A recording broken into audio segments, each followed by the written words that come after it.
देश में डगमगाती शिक्षा व्यवस्था को लेकर अब सियासत गर्मा गई है। अभी नीट पेपर लीक का मामला थमा भी नहीं कि सीबीएसई की बड़ी चूक सामने आ गई। साथ ही एसएससी जीडी की परीक्षा में लापरवाही भी देखने को मिली। अपने भविष्य के साथ हो रहे इस खिलवाड़ को लेकर अब स्टूडेंट्स का गुस्सा फूट पड़ा है। वो सड़कों पर उतरकर प्रदर्शन कर रहे हैं, तो वहीं विपक्ष ने भी सरकार के खिलाफ मोर्चा खोल दिया है। इसी कड़ी में कांग्रेस नेता कन्हैया कुमार ने प्रेस कॉन्फ्रेंस कर सरकार की क्लास लगा दी। देखिए ये रिपोर्ट। देश में पहले से ही नीट पेपर लीक का मुद्दा गरमाया हुआ है। इसी बीच सीबीएसई की बड़ी चूक और एसएससी जीडी की परीक्षा में लापरवाही ने सड़क और सियासत को और गरमा दिया है। स्टूडेंट्स अपने हक के लिए सड़कों पर उतरकर सरकार के खिलाफ प्रदर्शन कर रहे हैं। शिक्षा मंत्री धर्मेंद्र प्रधान के इस्तीफे की मांग भी तेज हो गई है। शिक्षा व्यवस्था में इतनी लापरवाही को लेकर अब विपक्ष आग बबूला हो गया है। इसी कड़ी में कांग्रेस नेता कन्हैया कुमार ने प्रेस कॉन्फ्रेंस कर सरकार को घेरा। उन्होंने कहा, देश में जो हो रहा है सरकार के लिए कॉमेडी हो सकता है, लेकिन देश के जो नौनिहाल हैं, देश के जो भविष्य हैं, उनके जीवन मरण का सवाल है। नीट पेपर लीक मामले को लेकर कन्हैया कुमार ने कहा कि देश की हर महत्वपूर्ण परीक्षा कराने की जिम्मेदारी उस एनटीए को दी गई है, जिस पर बार बार सवाल खड़े होते हैं। अगर एनटीए के डायरेक्टर या बैकग्राउंड चेक किया जाए तो पता चलेगा कि वो सत्ता से कितने करीब हैं और सरकार में बैठे लोगों से उनके राजनीतिक संबंध है। आखिर क्या मजबूरी है कि ऐसे निदेशकों को राजनीतिक लाभ के लिए बड़े पदों पर बैठाया जाता है और नाकामी के बाद उन पर कार्रवाई नहीं की जाती।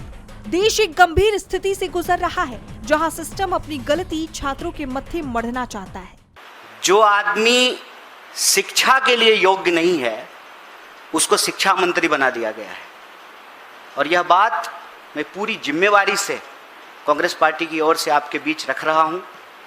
आपने देखा होगा कि किस तरीके से हर साल इसी महीने नीट को लेकर के एक बवाल शुरू होता है और सरकार के जो रवैये हैं वो ढाक के तीन पात।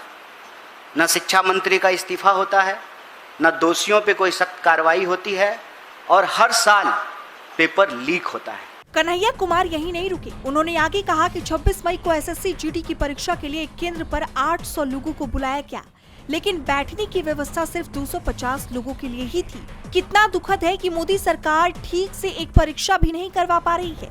हालात ये हैं कि जब एक 17 साल का छात्र सीबीएसई से जुड़ी समस्याओं पर गुहार लगाता है, तो अपनी रीढ़ की हड्डी खो चुके कुछ पत्रकार उसे देशद्रोही बताने लगते हैं। जो प्रधानमंत्री परीक्षा से पहले परीक्षा पे चर्चा करते हैं, वही प्रधानमंत्री पेपर लीक होने पर एक शब्द नहीं बोलते। हमारी मांग है कि प्रधानमंत्री अपनी चुप्पी तोड़े और अयोग्य शिक्षा मंत्री के खिलाफ कार्रवाई करे। जीरो टॉलरेंस के साथ पेपर लीक को रोकने के लिए सख्त कानून बनाया जाए। नरेंद्र मोदी देश के युवाओं का सपना तोड़कर उन्हें विकसित भारत का चश्मा बेच रहे हैं। हम छात्रों और उनके परिवारों से कहना चाहते हैं कि Congress party NSUI youth Congress आपके न्याय की लड़ाई सड़क से संसद तक लड़ेगी। कन्हैया कुमार के हमलों के बाद बीजेपी सख्ती में आ गई है। अब देखना ये होगा कि शिक्षा व्यवस्था में हो रही इस लापरवाही पर बीजेपी क्या सफाई देती है।